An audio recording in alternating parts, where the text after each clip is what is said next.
Friends, आप सभी का हमारे यूट्यूब चैनल पर स्वागत है। तो आज से हम आपका स्टार्ट करने वाले हैं सुपर टेट की सीरीज। हम करेंगे यूथ कंपटीशन टाइम्स की, जो कि आपके यूपी में जो अभी वैकेंसी आपकी आने वाली है सुपर टेट की, उसको लेकर ही हमने पूरा कंटेंट तैयार करेंगे और डेली आपको क्वेश्चन आंसर प्रोवाइड कराएंगे। ठीक है, ये आपके सुपर टेट के लिए बहुत ही ज़्यादा कारगर साबित रहेगी। ठीक है, तो ये पूरा आपका नवीनतम पाठ्यक्रम पर आधारित है, जिसके अंतर्गत आपका बाल मनोविज्ञान, शिक्षण कौशल, जीवन कौशल, प्रबंधन, अभिवृत्ति, हिंदी, संस्कृत, अंग्रेजी भाषा, गणित, तार्किक ज्ञान और साथ ही पर्यावरण, सामाजिक अध्ययन, दैनिक विज्ञान, सूचना तकनीकी, सामान्य ज्ञान और समसामयिक घटनाओं को शामिल किया जाएगा। उसमें आपके 2018 और 19 का जो प्रश्न पत्र है वो भी हम आपको पूरा कराएंगे। ठीक है, तो सुपर तरीके के आपके पूरा जो कंटेंट रहेगा, हम चैप्टर वाइज और सब्जेक्ट वाइज आपका पूरा कोर्स कंप्लीट कराएंगे। साथ ही आपको एक बेहतर तैयारी देंगे। डेली आपको प्रैक्टिस सेट्स भी मिलेंगे, मॉक टेस्ट भी मिलेंगे और पूरा कंटेंट आपको फ्री प्रोवाइड कराया जाएगा। ठीक है फ्रेंड्स, साथ ही हम आपको बता दें कि अगर आप हमारे यूट्यूब चैनल पर पहली बार आए हैं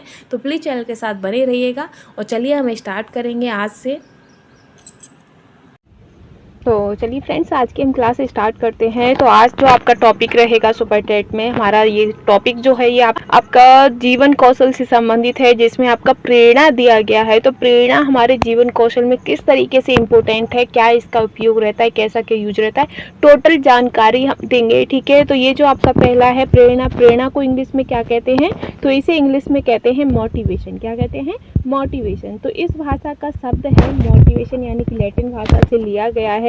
साथ ही अभिप्रेरणा को अंग्रेजी में मोटिवेशन कहते हैं। अभिप्रेरणा को क्या कहते हैं अंग्रेजी में?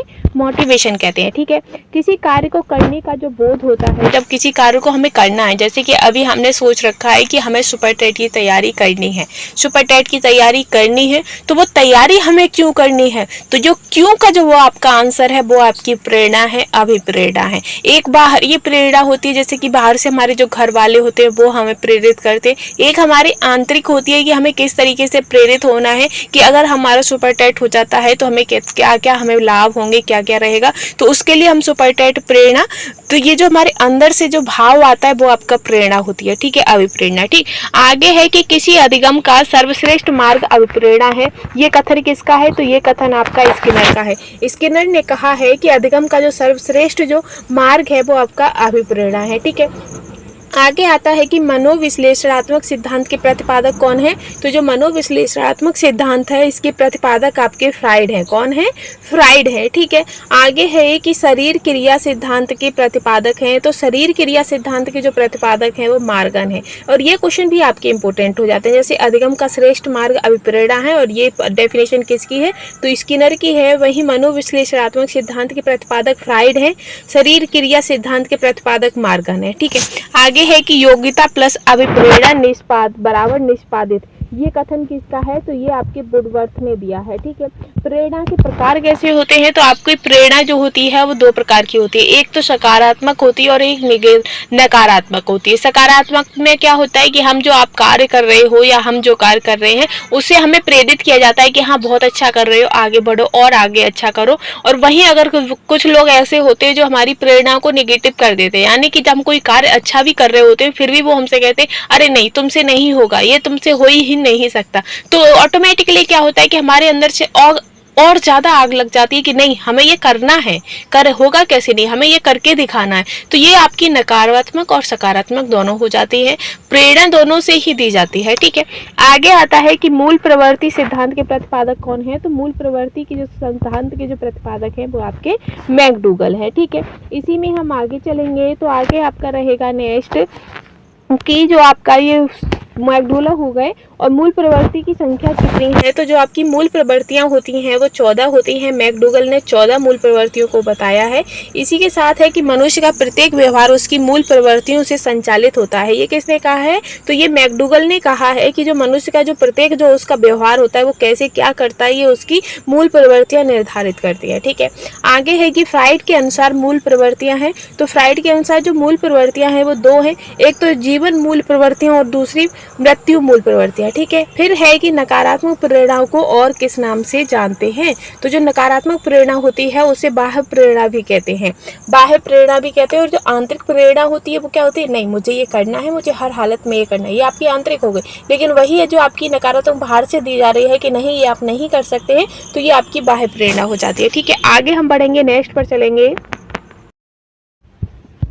फिर आता है आपका कि जो नकारात्मक प्रेरणा है उसमें बालक का है। तो नकारात्मक प्रेरणा में बालक क्या कार्य करता है? तो बाह्य दबाव के कारण क्या करता है? वो क्यों दबाव करता है? क्योंकि उसे बाहर से दबाव पड़ रहा है, इसलिए वो उस कार्य को करता है, उसकी आंतरिक कोई इच्छा नहीं है। फिर है कि सकारात्मक प्रेरणा में बालक अपनी इच्छा से कार्य करता है तथा कार्य में प्राप्त करता है। तो जो बालक, जो व्यक्ति है, यानी कि अगर आप हो, जैसे आपका भी मन करता है कि नहीं मुझे डॉक्टर बनना है, लेकिन घर वालों का प्रेशर रहता है कि नहीं तुम्हें टीचर ही बनना है, तो ये क्या होता है, इसमें आप खुश नहीं हो। आप तैयारी तो करोगे लेकिन अंदर से खुशी नहीं हो रही है। वही अगर आपका खुद का मन है कि हाँ मुझे शिक्षक बनना है, तो आप अंदर से ही प्रेरित होगे, आप उसकी तैयारी करोगे, तो आपको थकावट महसूस नहीं होगी, आपको उससे सुख मिलेगा, संतोष मिलेगा, ठीक है। आगे है कि सकारात्मक प्रेरणा और किस नाम से जानते हैं? तो सकारात्मक प्रेरणा को अभिप्रेरणा भी कहते हैं, ठीक है। इसके बाद है कि अभिप्रेरणा से उत्पन्न कारकों को कहते हैं, तो क्या कहते हैं? अभिप्रेरक कहते हैं, ठीक है। फिर आगे है आपका कि अभिप्रेरणा से उत्पन्न कारकों को कहते हैं। तो जो अभिप्रेरणा से जो उत्पन्न कारक होते हैं उन्हें हम अभिप्रेरक कहते हैं, ठीक है। फिर है कि अभिप्रेरक को कितने वर्गों में बांटा गया है? तो 2 वर्गों में बांटा गया है। कौन कौन से? आंतरिक और बाह्य अभिप्रेरक, ठीक है। आंतरिक अभिप्रेरक से क्या तात्पर्य है? भूख, प्यास, आत्मरक्षा, यानी कि हमें भूख लग रही है तो ये हमारी आंतरिक है, प्यास लग रही है हमें तो पानी चाहिए, आत्मरक्षण हमें अपनी सुरक्षा करनी है, तो ये आपके आंतरिक हो जाते हैं, ठीक है। आगे है आपका कि जैविक अभिप्रेरक को क्या कहते हैं? तो जो जैविक अभिप्रेरक होते हैं वो भी आपके आंतरिक ही होते हैं, जन्मजात होते हैं, इन्हें किसी को सिखाना नहीं पड़ता। क्या आपको कोई सिखाता है कि आपको भूख लगी है तो खाना खाना है, आपको प्यास लगी है तो आपको कप पानी पीना है, आपको अपनी रक्षा करनी है तो आपकी रक्षा करनी है, तो ये कोई सिखाता नहीं है, ये जैविक होते हैं, जन्मजात होते हैं, ठीक है। जन्मजात होते हैं भूख, प्यास, निंद्रा आदि। बाह्य प्रेरक क्या होते हैं? तो बाह्य प्रेरक वो होते हैं जो मनुष्य के सामाजिक तथा पर्यावरणीय अभिप्रेरक होते हैं, जो मनुष्य को हमें समाज से और पर्यावरण से जो अभिप्रेरक होते हैं, जैसे कि हमें किसके साथ कैसे व्यवहार करना है, हमें क्या करना है, क्या नहीं करना है, समाज के अकॉर्डिंग हमें कौन सा कार्य करना चाहिए, कौन सा नहीं करना चाहिए, तो इस तरीके के जो अभिप्रेरक होते हैं वो आपके बाह्य अभिप्रेरक होते हैं, ठीक है। बाह्य अभिप्रेरक के अंतर्गत आपका आत्मसम्मान आता है, डॉक्टर आता है, इंजीनियर आता है, सामाजिक स्तर इत्यादि आते हैं, ठीक है।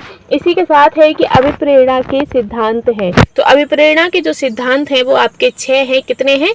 6 अभिप्रेरणा के सिद्धांत हैं, ठीक है। नेक्स्ट है कि शरीर क्रिया सिद्धांत एवं मार्ग का सिद्धांत आता है, तो ये भी आपका अभिप्रेरणा के सिद्धांत के अंतर्गत ही आते हैं, ठीक है। नेक्स्ट है कि मनुष्य का प्रत्येक व्यवहार उसकी मूल प्रवृत्तियों द्वारा संचालित होता है, यह सिद्धांत किसके अंतर्गत आता है? तो जो मूल प्रवृत्तियां होती हैं, तो सीधा सीधा क्वेश्चन में ही आ रहा है कि ये जो सिद्धांत होगा वो मूल प्रवृत्ति का सिद्धांत ही होगा, ठीक है। नेक्स्ट है कि मूल प्रवृत्तियां सभी मनुष्यों में होती हैं, तो एक समान होती हैं, ठीक है। आगे हम बढ़ेंगे, नेक्स्ट पे चलेंगे कि कुछ मूल प्रवृत्तियां हैं। तो कुछ मूल प्रवृत्तियां कैसी होती हैं? जैसे कि भय है, क्रोध है, घृणा है, वात्सल्य है, शोक है, कामुकता है, भूख है, ये जो प्रवृत्तियां हैं ये आपकी मूल प्रवृत्तियों में आता है, ठीक है।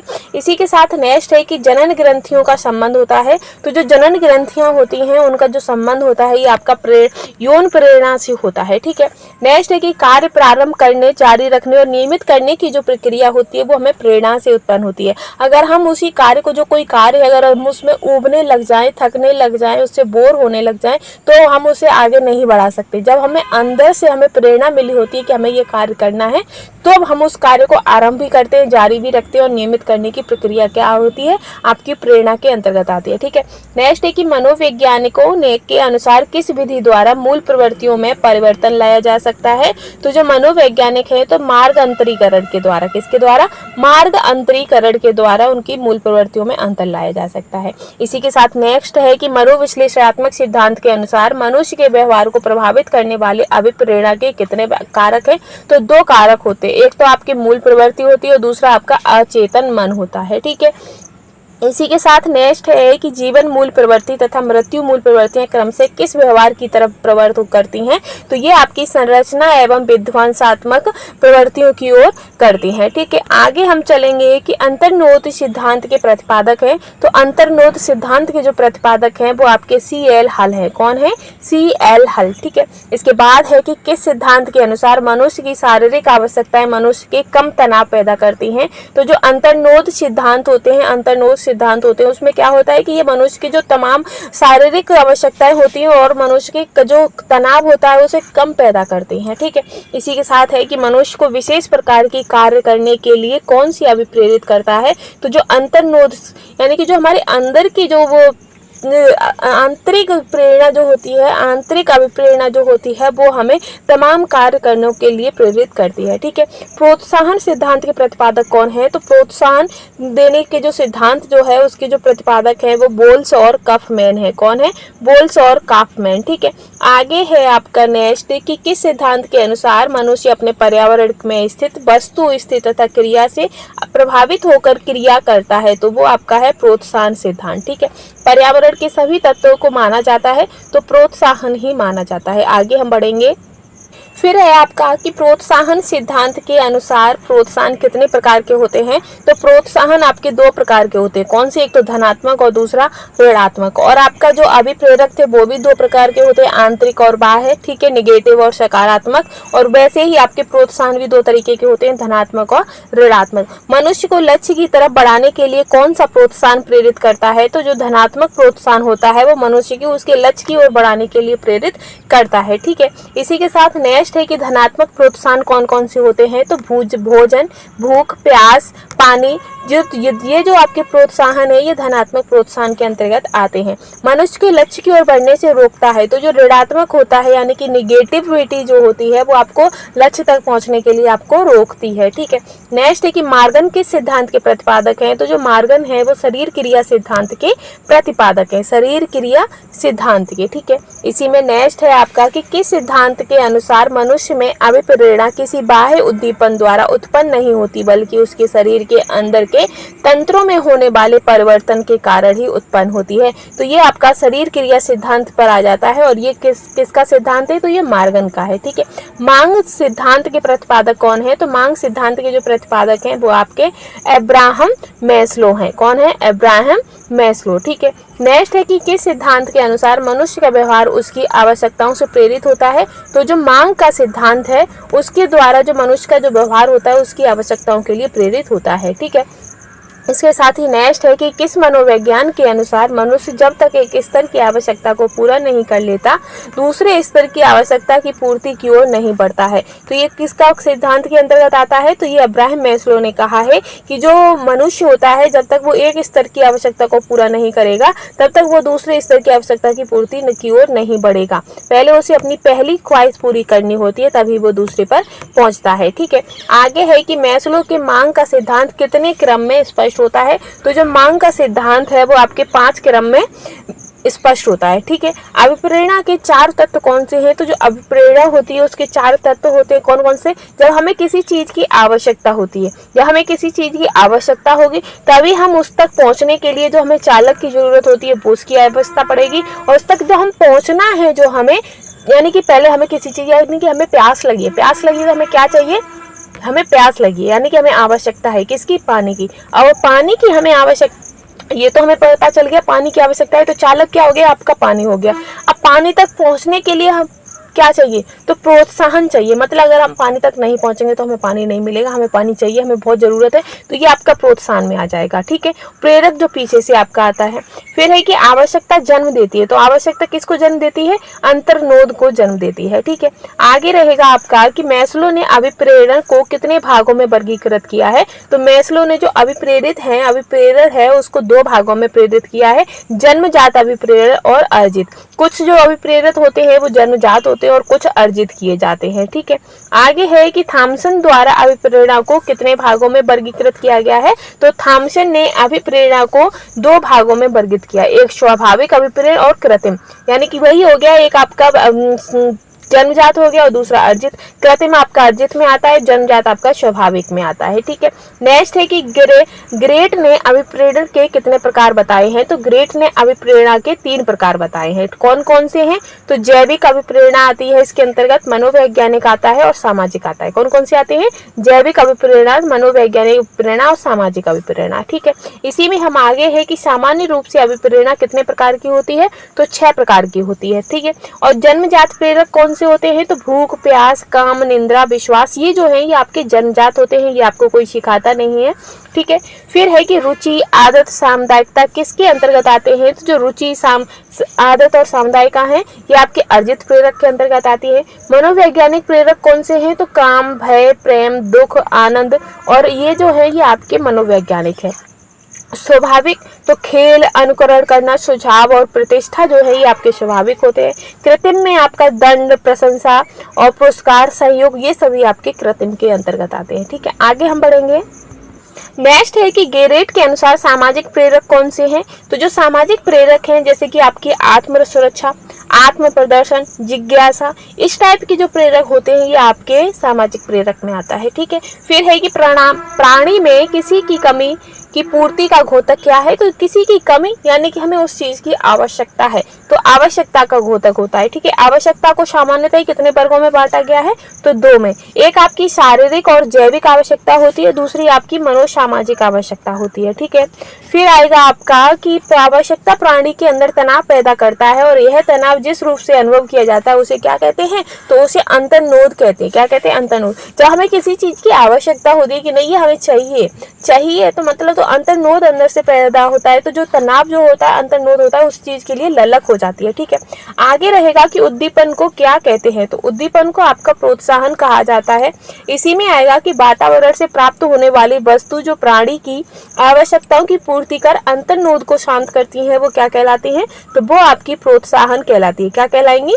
प्रोत्साहन कहलाएंगी। ठीक है, फिर है कि प्रेरक के अंतर्गत आते हैं, तो प्रेरक के अंतर्गत आपके प्रोत्साहन, तनाव, उद्दीपन, आवश्यकता, ये सभी आपके जो तत्व हैं ये प्रेरक के अंतर्गत ही आते हैं। ठीक है, आगे है कि शिक्षार्थियों में अभिप्रेरणा बढ़ाने की विधियां होती हैं, तो 10 विधियां होती हैं शिक्षार्थियों में अभिप्रेरणा को बढ़ाने के लिए। ठीक है, आगे है कि कक्षा में वातावरण कैसा होना चाहिए? तो जो कक्षा का जो वातावरण होता है क्लासरूम का वो पर्याप्त प्रकाश होना चाहिए, शांत वातावरण होनी चाहिए, शुद्ध हवा होनी चाहिए, शिक्षक शिक्षार्थियों के बीच प्रेमपूर्ण संबंध होना चाहिए। ठीक है, फिर आता है कि प्रेरणा का वही संबंध उपलब्धि से है जो अधिगम का बोध से है। ठीक है, फिर है कि प्रेरणा के लिए अक्सर शब्द प्रयोग किया जाता है, तो आवश्यकता। हमें प्रेरणा तभी मिलती है जब हमें उस चीज की आवश्यकता होती है। अगर आप नॉर्मली आप सोच के देखिए कि अगर आपके पास आपके खर्चों के लिए आपकी ज़रूरत के हिसाब से आपके पास पैसा होगा, आपकी हर ज़रूरत पूरी हो सकती है, इतना पैसा आपके पास है, तो क्या आप जॉब करोगे? क्या आप जॉब के लिए इतनी मेहनत करोगे पढ़ाई के लिए? नहीं। आपको उस चीज़ की कमी लग रही है, आपको थोड़ी फ्रीडम चाहिए, आपको चाहिए कि जब आप खर्च करो तो आप अपने शौक मौज जो हैं वो आपको पूरे करने हैं, लेकिन वो उसकी पूरी नहीं हो पा रही है, तभी तो आप सोचते हो कि नहीं मुझे जॉब चाहिए और मुझे ये सब भी अपनी लाइफ में चाहिए। तो कैसे? तो आवश्यकता के लिए। ठीक है, फिर है कि कौशल सीखने की पहली अवस्था क्या है? तो कौशल सीखने की पहली अवस्था आपकी अनुकरण होता है। दूसरे व्यक्ति के व्यवहार की नकल करना भी आपका अनुकरण होता है। छात्रों में रुचि उत्पन्न करने की जो कला होती है उसे प्रेरणा कहते हैं। ठीक है, मनोवैज्ञानिकों ने मनुष्य को क्या माना है? तो यंत्र के रूप में माना है मनोवैज्ञानिक ने।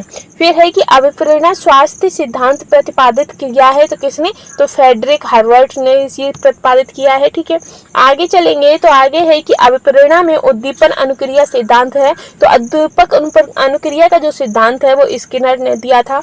स्किनर के उद्दीपन अनुक्रिया सिद्धांत का संबंध किससे है? तो वो भी आपका अभिप्रेरणा से है। ठीक है, आगे है ये आपकी डेफिनेशन दी गई है कि अभिप्रेरणा की शारीरिक तथा मनोवैज्ञानिक दशाएं हैं जो किसी कार्य को करने के लिए प्रेरित करती हैं। तो ये किसने कहा है? तो ये मैकडूगल की परिभाषा है। ठीक है, नेक्स्ट आपकी गिलफोर्ड की परिभाषा है कि अभिप्रेरणा का एक कोई भी विशेष आंतरिक कारक अथवा दशा है जो क्रिया को आरंभ करने अथवा बनाए रखने की प्रवृत्ति होती है, और ये गिलफोर्ड की परिभाषा है। साइमंड ने प्रणोद को कितने वर्गों में बांटा है? तो जो साइमंड है उन्होंने प्रणोद को 5 वर्गों में बांटा है। कौन कौन सा? उत्सुकता, प्रेम, सुरक्षा, अवधान केंद्रितता, सामूहिकता। तो इन 5 कारकों को जो वर्गीकरण जो किया है मनोविज्ञान को, वो साइमंड ने किया है। ठीक है, साइमंड फ्राइड का जो सिद्धांत है वो किसका है? तो वो मनोविश्लेषणात्मकता का सिद्धांत है। ठीक है, आगे रहेगा कि जो आपके आवश्यकता, अंतर्नोद, प्रोत्साहन में संबंध है, तो इनमें आपस में कैसा संबंध है? तो घनात्मक संबंध है। मनोवैज्ञानिक अर्थ में प्रेरणा का अभिप्राय क्या है? तो आंतरिक उत्तेजना है। ठीक है, फिर है कि प्रेरणा का शाब्दिक अर्थ क्या है? तो किसी कार्य को करने का बोध होना, तो ये आपका प्रेरणा का कार्य होता है। फिर है कि अभिप्रेरणा अधिगम का अभिन्न अंग है। कैसा है? सहायक अंग है। ठीक है, आगे है आपका कि अभिप्रेरणा के लिए अक्सर प्रयुक्त होने वाला शब्द है, तो क्या है? आवश्यकता है। वही है कि कौन सी विशेषता आंतरिक रूप से अभिप्रेरित बच्चों के लिए सही नहीं है, तो वे सदैव सफल होंगे। यानी कि अगर बच्चों से कहा जाता है कि तुम तो बहुत होशियार हो, तुम तो हमेशा सफल ही रहोगे, तो ये क्या होता है? ये सदैव सफल रहेंगे, ये उनके लिए अच्छा अभिप्रेरक नहीं है। ठीक है, आगे हम बढ़ेंगे तो आगे है आपका नेक्स्ट कि मैस्लो के अभिप्रेरणा के सिद्धांत में 5वां स्तर है। तो 5वां स्तर आपका आत्मानुभूति है, आत्मा में अनुभूति होना। ठीक है, फिर है कि शारीरिक आवश्यकता मैस्लो के अभिप्रेरणा सिद्धांत में कौन सा है? तो वो प्रथम है। ठीक है, तो ये जो आपका आज का टॉपिक था प्रेरणा हमने कंप्लीट कर लिया है। जीवन कौशल में प्रेरणा कैसे इंपॉर्टेंट है, वो पूरा चैप्टर आपका कंप्लीट हो गया है। आई होप आपको जो मैंने समझाया है, समझाने की कोशिश की है, वो आपको समझ आया होगा। अगर फिर भी आपको कोई भी डाउट रहता है तो आप हमें कमेंट कर बता सकते हैं, अपनी राय भी हमें दे सकते हैं। साथ ही जो हमारा नेक्स्ट चैप्टर रहेगा जीवन कौशल में, वो आपका शिक्षक की भूमिका रहेगा। ठीक है, शिक्षक की भूमिका से संबंधित जो भी टॉपिक रहेंगे वो हम पूरा कंप्लीट कराएंगे। तो आज की वीडियो हम यहीं समाप्त करेंगे। तो आज के लिए बस इतना ही। Thanks for watching.